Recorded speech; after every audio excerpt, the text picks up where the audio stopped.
5 types d'appels pastoraux. Numéro 1, les pasteurs qui n'ont pas été appelés.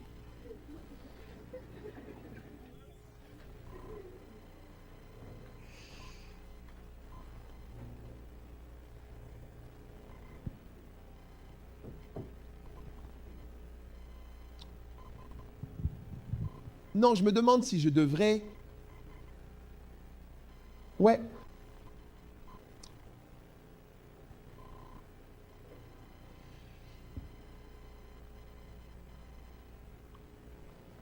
Je n'ai pas envoyé ces prophètes. Et pourtant, ils ont couru. Je ne leur ai pas parlé. Et pourtant, ils ont prophétisé.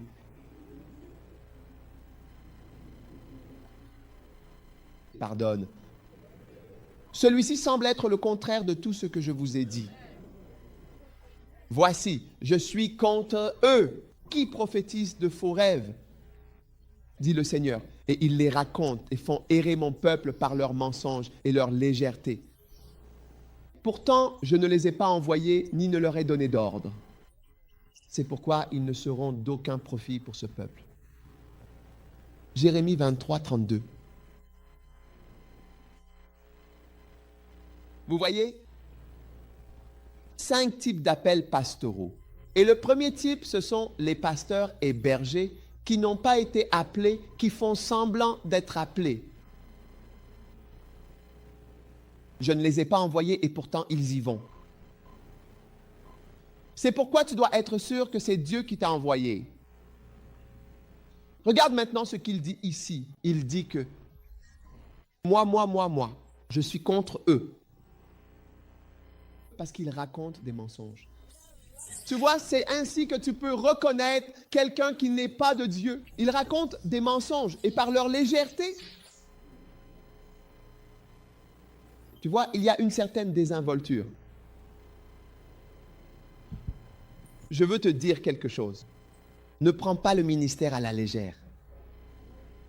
Si tu vois quelqu'un dans le ministère à plein temps, ne prends pas cette personne à la légère.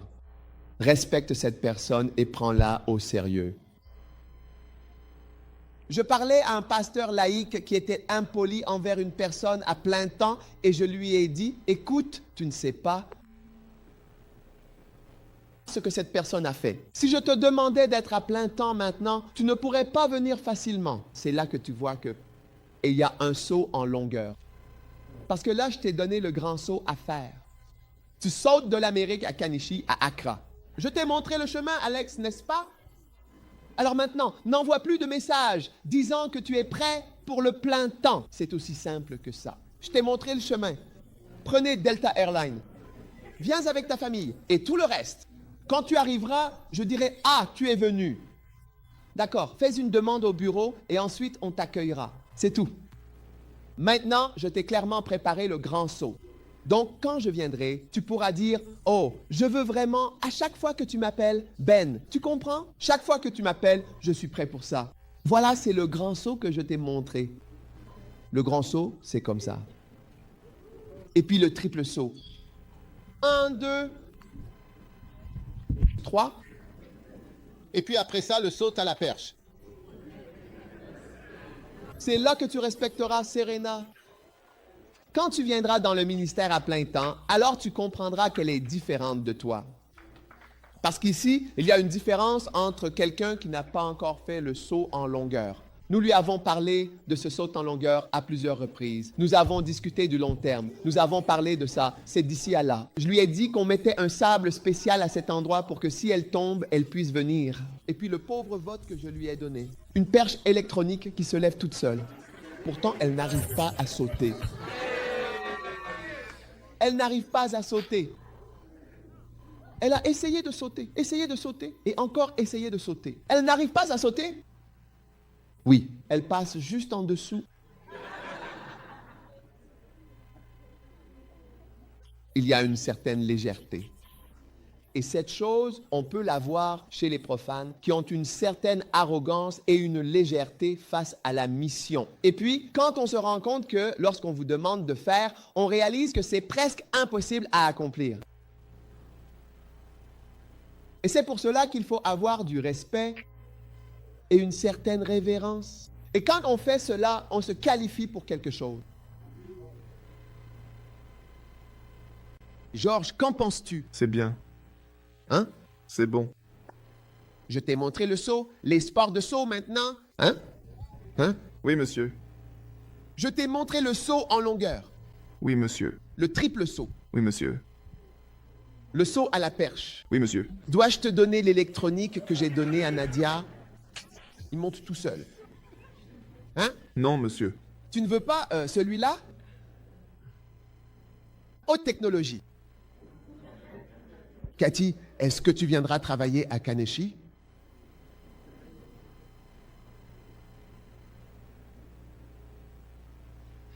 Donc tu dois respecter et ne pas prendre le ministère à la légère. Il y a une certaine légèreté.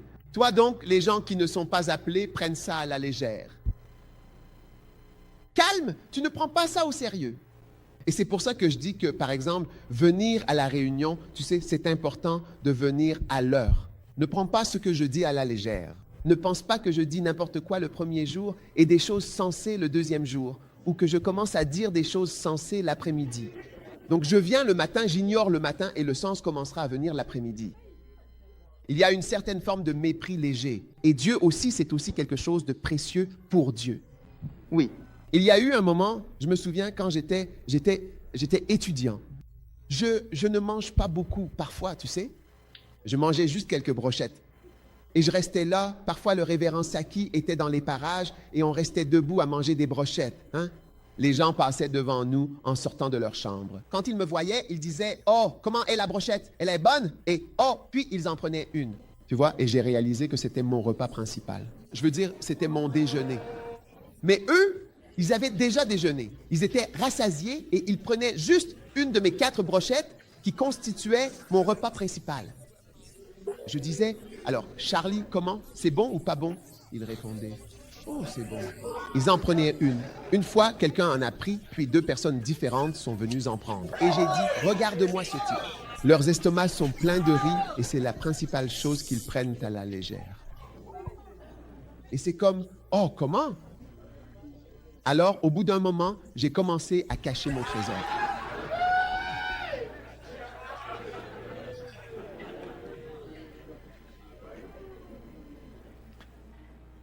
Ce que tu fais le mardi soir et ce que tu fais le dimanche après-midi, c'est mon repas principal. Et si je sens que tu le méprises, je commence à te le cacher. C'est bien. Oui, parce que c'est ce que j'ai de plus important. Pour toi, c'est juste un en-cas. Pour toi, c'est juste une activité du dimanche après-midi, une fois que tu as terminé ce qui compte vraiment pour toi, ce à quoi tu vas le lundi matin à 8 h, puis à 9 h, 10 h. Et tu y es toute la journée, le mardi, le mercredi, le jeudi, le vendredi. Ce n'est pas rien de porter un col. Ce n'est pas une petite. Donc, ce que nous avons fait pour permettre aussi aux laïcs de le faire, c'est un privilège et il ne faut pas le prendre à la légère. Amen. Il faut respecter. Et une fois, quand on sent cette chose-là, et l'une des façons de la sentir, c'est la présence aux réunions et les horaires auxquels tu arrives. C'est vraiment un signe de ton manque de respect. Oui. Oui. J'espère que vous comprenez ce que je dis. Oui. Alors, respectez-le. Respectez-le parce que vous montrez que vous ne le respectez pas et vous montrez que vous n'êtes pas appelé. Tu comprends? Quand tu le négliges. Hein? À qui fait ça? Oui. On ne fait pas ce genre de choses. Non, non. Non. Amen. Amen. J'espère que vous comprenez ce que je dis. Oui, oui. Et vous, quand vous voyez quelqu'un à plein temps, ne parlez pas juste pour parler. Un jour, quelqu'un parlait, j'ai dit, regarde cette personne. Je leur disais, j'ai dit, écoutez, il y a quelqu'un dans l'Église qui travaille dans le ministère.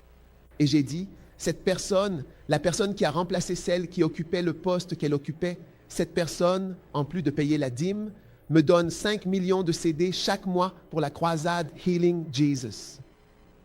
Et cette personne, son travail, c'est cette personne que vous voyez debout, travaillant dans le ministère, comme si elle n'était personne. C'est ce genre d'argent qu'elle gagnait avant de venir ne rien gagner à l'Église. C'est pourquoi, quand Mme Saki, la semaine précédente, a dit que j'ai mis ma main autour d'elle et que j'ai dit, elle travaillait pour des dollars. Elle gagnait des dollars dans une école internationale et maintenant, elle travaille pour rien. Et j'ai dit, merci. Mais vous savez, quand je l'ai dit, quelque chose a crié fort en moi. ce n'est pas pour rien. Mhm. Là-bas, à Afram, quand j'ai mis mon bras autour d'elle et que j'ai dit « Merci de travailler pour moi pour rien », alors quelque chose criait fort en moi « Ce n'est pas pour rien.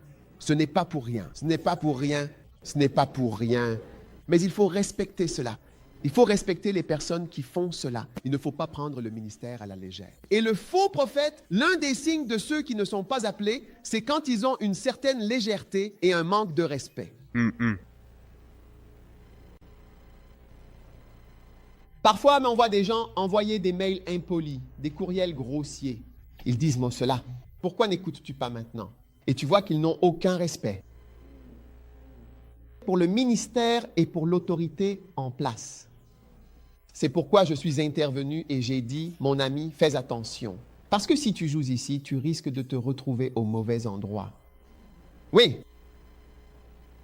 Parce que tu ne sais pas ce que quelqu'un... C'est pourquoi j'ai dit, j'ai déroulé le tapis rouge pour toi. Saute maintenant. Allons-y. Voyons combien d'entre vous peuvent être sautés. Ne viens pas me dire, oh, chaque fois que tu m'appelles, je serai là. Viens, je vais te montrer que lorsque tu arriveras là-bas, je t'emploierai.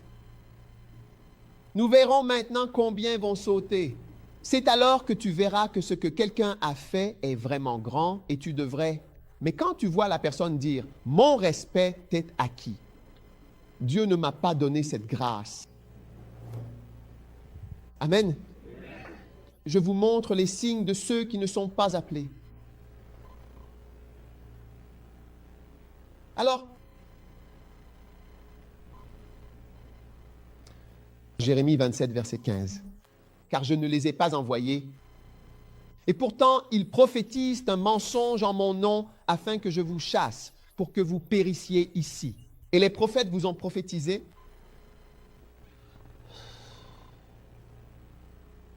des mensonges et des choses qui ne sont pas vraies. Vous savez, ne prêchons pas des choses auxquelles nous ne croyons pas. C'est un signe que, eh bien, je vous donne un signe des personnes qui ne sont pas vraiment envoyées. Légèreté envers le ministère. C'est presque comme un incroyant. Deuxièmement, raconter des mensonges. Dire des choses qui ne sont pas vraies. Ainsi parle le Seigneur. Prophétiser alors que vous n'êtes pas censé dire « Ainsi parle le Seigneur ». Car ils vous prophétisent faussement en mon nom. Je ne les ai pas envoyés, dit le Seigneur. Encore une fois, ils vous montrent que ce sont de fausses choses. Racontez des mensonges. Je vous le dis, quand vous racontez des mensonges, vous n'êtes pas appelés. Vous voyez, le mensonge ne doit pas faire partie de votre vie. Un ministre ne doit pas être capable de mentir.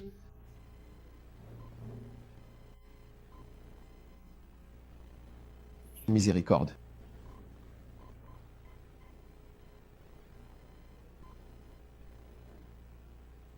Le point suivant, c'est qu'ils amènent les gens à faire confiance aux mensonges.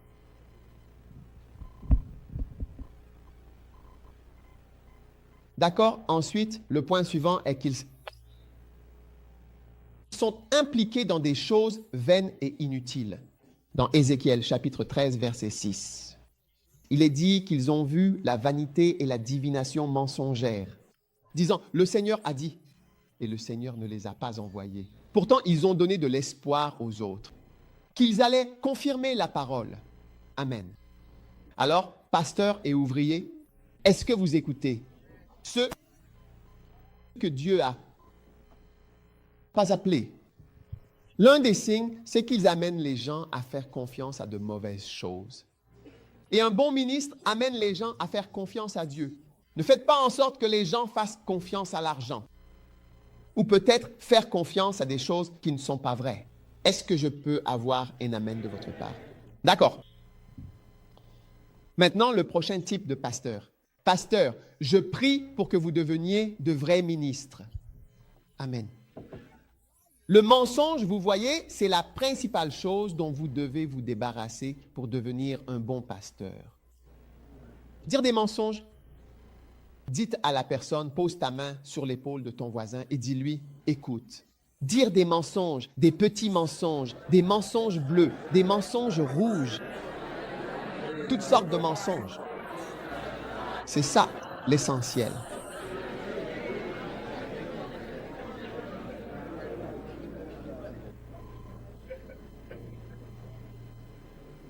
Oui. Quand tu mens, tu vois, c'est comme si quelqu'un ne doit pas manger de lézard parce que tu n'es pas censé prêcher des lézards. Donc un lézard ne devrait pas se trouver dans ta bouche. Tu ne devrais pas en manger. Tu ne devrais pas le recracher au bon moment parce que c'est quelque chose qui ne devrait pas sortir.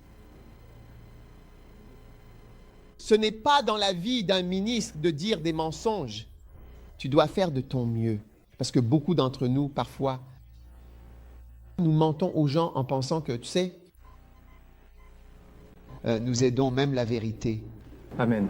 Alors je lui ai dit que tu dormais parce que je savais qu'il voulait, donc je lui ai dit ça. Pendant ce temps, je ne dors pas. Alors j'ai dit que tu ne pouvais pas le voir. C'est super, c'est super. Qu'est-ce que tu en penses? Ouais. Ouais. Je veux dire, essaie de dire la vérité ou ne dis rien. Mais le mensonge, tu sais, parce que quand tu entres dans un ministère, à un moment donné, tu seras tenté de mentir. Si tu regardes à l'arrière de mes livres, tu verras que je n'écris jamais combien de personnes il y a dans notre Église. J'écris juste plusieurs milliers. Même le plusieurs, franchement, on pourrait se poser des questions à ce sujet.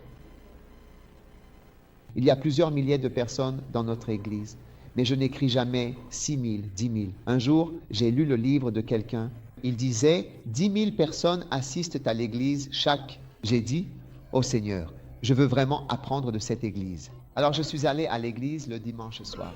Après notre culte, j'ai dit, allons dans l'église de ce gars. Il a une très grande église, allons voir.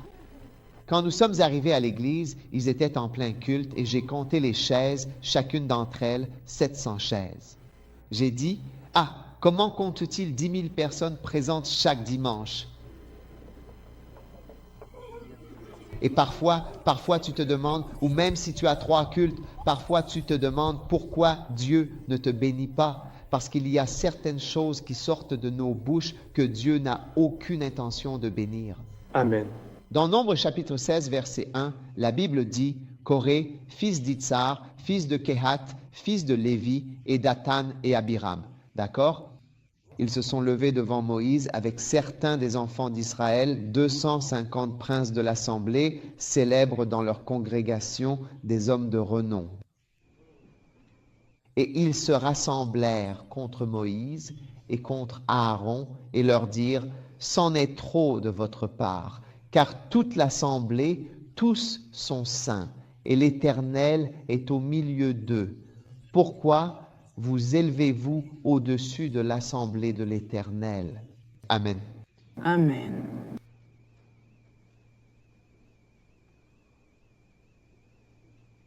6. Écoutez, il ne faut pas accéder au pouvoir par un soulèvement populaire. Le président Bush n'est pas devenu président de l'Amérique en se levant pour renverser ce qui était en place. Tu dois devenir ministre de la bonne manière, d'accord? Maintenant, 6 caractéristiques de ceux qui ont accédé à leur position par un soulèvement populaire. Premièrement, voici 6 caractéristiques de ceux qui sont entrés dans le ministère pastoral de la mauvaise façon, d'accord? De la mauvaise façon. Et voulez-vous savoir quelle est la mauvaise façon? D'accord. Premièrement, ils poussent les autres à se dresser contre la direction en place. Ce sont des personnes qui incitent les autres à se révolter contre les dirigeants existants. Si le pasteur Odododi Odio est responsable de votre église, d'accord, et que le pasteur Odododi Odio est celui qui veille sur vous, c'est-à-dire qui assure la surveillance et la protection de votre communauté, alors il ne faut pas pousser les gens à se dresser contre la direction en place, c'est-à-dire contre ceux qui sont actuellement responsables de la gestion de l'église. C'est une très mauvaise chose. Est-ce que tu comprends ce que je dis? Oui. Donc, une personne qui se dresse contre ce qui existe est une personne dangereuse. Ne suivez pas de telles personnes. Amen. Amen. Parce que les autorités qui ont été établies là par Dieu, il ne faut pas se dresser contre les dirigeants en place. La Bible dit, ils se sont rassemblés contre Moïse et Aaron, qui étaient les dirigeants en place. Si tu veux devenir un leader, ce n'est pas en te dressant contre les dirigeants existants. Deuxièmement, ils remettent en question la direction en place. Tu vois, ils soulèvent des questions contre la direction en place. La Bible dit, Ils se sont rassemblés et lui ont demandé « Pourquoi vous élevez-vous au-dessus de l'assemblée de l'Éternel ?» Faites donc attention aux personnes qui remettent en question les dirigeants et la direction en place. La question « Pourquoi ? Pourquoi ceci ? Pourquoi cela ? Pourquoi cela ?» Je vous donne simplement un schéma. Je ne dis pas que vous ne pouvez pas poser de questions, mais je dis qu'il faut faire attention à ceux qui essaient de prendre le pouvoir en jetant le doute sur la personne en place. Oui. Oui, ils essaient d'amener les gens à les suivre en semant le doute et en poussant les gens à remettre en question la direction actuelle. Tu ne dois pas essayer de remettre en question le pasteur Cordialince ou demander pourquoi ceci, pourquoi cela, parce que c'est un dirigeant en place qui a été mis là. Si tu veux aussi être un leader, deviens un leader. L'espace est libre. Le ciel est si vaste que deux oiseaux ne devraient pas se heurter. Il y a assez d'espace pour que tu puisses aussi t'envoler, plutôt que de commencer à remettre en question la personne qui est déjà là. Pourquoi prêches-tu si lentement? Pourquoi prêches-tu si vite? Pourquoi prêches-tu aussi longtemps? Pourquoi prêches-tu sans blague? Pourquoi prêches-tu avec autant de blagues? Et quand je suis devenu pasteur, on m'a aussi questionné, tu sais. Trop de versets, pas assez de versets. Trop de blagues, pas assez de blagues. Pourquoi ceci? Pourquoi cela? Pourquoi est-ce que je bois de l'eau pendant que je prêche? Tu vois, tu ne me questionnes pas, mais on m'a déjà questionné auparavant. Certains disent, pourquoi tu bois du café? Pourquoi quelqu'un t'a apporté quelque chose à boire quand c'était mon? Ils remettaient ça en question.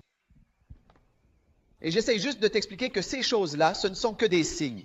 Quand tu vois quelqu'un se lever contre un leader en place et remettre en question le Léa, ils ne deviennent pas. Et toutes ces personnes n'ont rien accompli.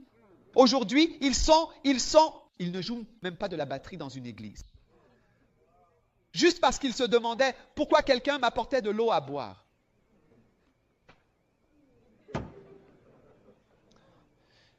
Troisièmement, ils critiquent et accusent les dirigeants en place. Et tu dois te méfier des gens qui critiquent les dirigeants en place. Tu sais que Reinhard Bonnke avait des tracts pour ses croisades. Une fois, ils ont eu un terrible accident et certaines personnes sont mortes. Certains Allemands et d'autres personnes sont morts dans l'accident, tu sais. Et les chrétiens le critiquaient. Ils l'accusaient, critiquaient. Qu'est-ce que c'est? Qu'est-ce que cela? Écoute, le travail que nous faisons comporte des risques. Oui. Tu ne te lèves pas simplement pour critiquer les gens. Critiquer et accuser les dirigeants en place. Écoute, ces choses-là, laisse-moi te dire. Dès que tu vois quelqu'un comme ça, marque simplement cette personne dans ta tête. Dis-toi, cette personne, j'ai entendu parler d'elle. Viens faire ce que nous faisons et fais le mieux. C'est pourquoi je te disais, quand je collectais des fonds pour la croisade Healing Jesus, viens et je ferai de toi le caissier pour que tu payes tout sur place. Paye tout et vois combien cela coûte. Je serai très heureux de le faire. Ceux d'entre vous qui veulent être bénévoles, venez. Nous allons vous installer là-bas. Vous ne vous enfuirez pas après le premier jour. Les personnes qui ne travaillaient pas avec nous, quand elles sont venues travailler avec nous, elles ont dit, « Évêque, tu ne nous dis pas vraiment ce qui se passe sur le terrain. » Toi, eh bien, j'ai des personnes qui travaillent avec moi, qui travaillaient, et elles ont dit, « Évêque, tu n'as présenté qu'une partie. Pourquoi ne pas? Je dis, écoutez, je dis ce que je peux dire. Je ne peux pas. Que puis-je dire de plus? Que puis-je faire? Je dis ce que je peux dire. Je vous montre le DVD. Ce que je peux dire, je le dis. Je ne sais pas quoi dire ou faire d'autre. Donc, je dois tout dire. Tu n'es qu'une partie de ce que tu peux dire. C'est ce que tu peux montrer. Juste une partie. Et le reste dépend des gens. Mais oui, on m'a reproché cela, qu'en fait, je ne montre pas le vrai coup et les vraies choses qui, je veux dire, ont évolué. Les gens ne sont pas mis au courant. Si quelqu'un t'a dit, toi, tu ne laisses pas vraiment les gens savoir, j'essaie de te montrer. Est-ce que je n'essaie pas de te montrer? Oui. Ah. Je veux dire, tu ne peux que regarder et voir. Oui. Oui. Alors donne et il te sera donné. Mais ne m'accuse pas parce que si jamais tu te retrouves dans cette position, tu verras que tu feras. Ce n'est pas que nous faisons quelque chose de mal. Tu te retrouves à faire quelque chose et tu te dis, waouh, comment cette personne a-t-elle pu? Certains d'entre vous, si vous étiez à ma place, vous démissionneriez immédiatement. Vous arrêteriez tout. Oui, alors? Même votre église, qui a le potentiel de récolter 10 000 dollars d'offrande en un mois, votre église ne reçoit que 1 200 dollars d'offrande. Même ça, vous ne réussirez pas à le faire. Quelque chose qui aurait pu rapporter 10 000 dollars d'offrande par mois, vous n'obtenez que 1 200 dollars. Alors, à plus forte raison, si vous étiez à ma place, là où moi, je viens ici une fois par mois, je prends une offrande et je dis, donnez une offrande, je lève des fonds, donnez encore, prenons une offrande. Vous ne ferez pas toutes ces choses, vous allez juste rester là. Toi, tu vas juste rester là parce que c'est quelque chose. Tu regardes les gens qui te regardent et tu te sens mal à l'aise. Tu ressens quelque chose. Donc, vous devriez plutôt m'admirer que de dire, évêque, vous essayez, vous essayez. J'ai eu une réunion avec les membres du conseil d'administration et l'un d'eux a pris la parole. J'ai vraiment été touché. Il a dit, ne nous remerciez pas, ne nous remerciez pas. Nous espérons que nous ne vous donnons pas l'impression que vous devez nous remercier. C'est à nous de vous remercier pour cette opportunité. J'ai vraiment été touché par ce discours. Parce que lorsque vous accédez à une position particulière, vous serez surpris. N'est-ce pas vrai? Oui. Amen. Le point suivant, c'est qu'ils n'apprécient pas les privilèges qu'ils ont. La Bible dit, et le peuple, Moïse leur dit, et il a dit, Moïse leur dit, Nombre, chapitre 16, il t'a rapproché de lui, toi et tous les fils de Lévi avec lui. Et il a dit, cela te semble-t-il insignifiant? Est-ce que cela te semble peu de choses que Dieu t'ait rapproché de lui? Hein? Vous voyez, vous devez apprécier ce que Dieu a fait pour vous. Combien parmi vous apprécient que Dieu vous ait permis de venir à ce camp? Combien réalisent que vous auriez très bien pu ne pas venir? Certains d'entre vous n'allaient pas venir puis vous êtes venus. Ouais. Et vous pouvez être en Amérique et être le genre de membre qui ne vient jamais au camp. C'est vrai. Vous pouvez être quelqu'un déjà venu à un camp auparavant et qui ne revient jamais. Exactement. Mais vous êtes là, assis ici aujourd'hui. Vous êtes ici, vous entendez la parole et vous n'avez pas peur. Vous comprenez et vous grandissez. Donc même cela, c'est un privilège que Dieu vous a accordé de pouvoir être ici. La Bible dit, Moïse a demandé à Corée, le gars qui se rebellait contre lui, l'accusait et le remettait en question. Il lui a dit, est-ce une petite chose pour toi que je t'ai amené ici? Maintenant, tu me remets en question et tu m'accuses. Tu ne l'apprécies pas. Oui. Ce n'est pas une petite chose, c'est une très grande chose. Donc, il n'apprécie pas les petites choses et c'est pour cela qu'il se lève et accuse. Amen. Amen. Et le point suivant, c'est qu'il s'appuie sur les sentiments créés par le murmure au sein de la direction. Il s'appuie sur, vous savez, les émotions qui naissent lorsque vous vous plaignez. Vous savez, quand on se plaint, il y a comme certaines pensées et idées qui apparaissent, et ainsi de suite. Et ils se plaignent, ils se plaignent, ils se plaignent, ils se plaignent. Tu comprends? Et les gens s'appuient. Les gens se nourrissent de la mauvaise ambiance créée par les plaintes.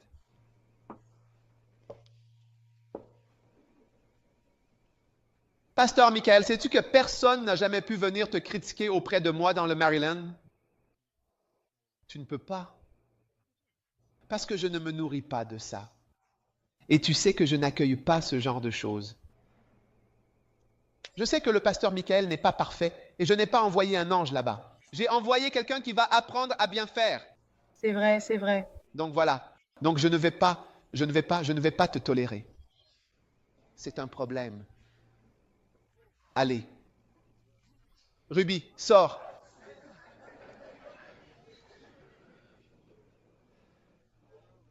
Nous ne disons pas que les gens sont pas. Mais comment pourrions-nous être parfaits? Demande à ton voisin. Es-tu parfait? Non. Non. Parfait, Gilbert? Tu devrais avoir honte. Parfait, Francis? Parfaite, Caroline? Non. Donc, quand tu viens avec les défauts, ça ne veut pas dire grand-chose pour moi parce que je connais déjà la personne que j'ai envoyée. Je sais. Moi-même qui ai été envoyé, je me connais. Donc, ce que tu apportes, ça ne marche pas. Mais certaines personnes se nourrissent d'histoires, de bavardages et du mauvais sentiment que cela crée. Et tu dois décider de ne pas faire partie de ces gens-là. Amen. Parce que toi aussi, tu es en train de semer une graine pour toi-même demain.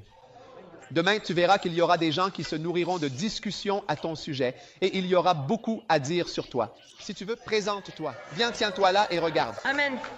Prêche-le, vraiment. Il y a toi, tu es un sujet tellement grand et intéressant. Amen. Si seulement tu te présentes là-bas. Amen. C'est bien. Les gens peuvent évoquer des choses. D'accord. Tu vas être surpris. Mais tu sais, j'ai été surpris par certaines choses que les gens ont pu dire sur moi. Et c'était bien qu'ils disent toutes ces choses parce que penser que quelqu'un ne peut pas me critiquer sur certains points, c'est déjà de l'orgueil. Oui, eh bien, Oui. Penser que, oh, personne ne peut dire ceci ou cela, c'est même de l'arrogance. Comme si on me demandait pour moi ceci, cela. Je ne sais pas. Je suis au-dessus de ça. oui, C'est même de l'orgueil. Mais quand tu commences à voir que c'est ça, la force, une dame m'a dit, moi je n'aime pas du tout quand les gens parlent de moi. Tu sais quoi? C'est une femme pasteur. oui, Je lui ai dit, alors tu fais le mauvais métier. C'est comme ça. Les gens parleront de toi. Les gens vont prendre une phrase que tu as dite, puis ils vont rembobiner le DVD et la repasser en disant, ça, tu sais ce que ça veut dire? Ça veut dire ceci. Pardonne. Et finalement, il s'appuie, dans bien des cas, sur la réputation ou parfois sur la notoriété et même, à certains moments, sur la richesse des personnes rebelles en se référant à ses qualités ou à ses aspects pour appuyer leurs choix ou leurs actions tout en mettant en avant l'importance de ces personnes dans leur démarche.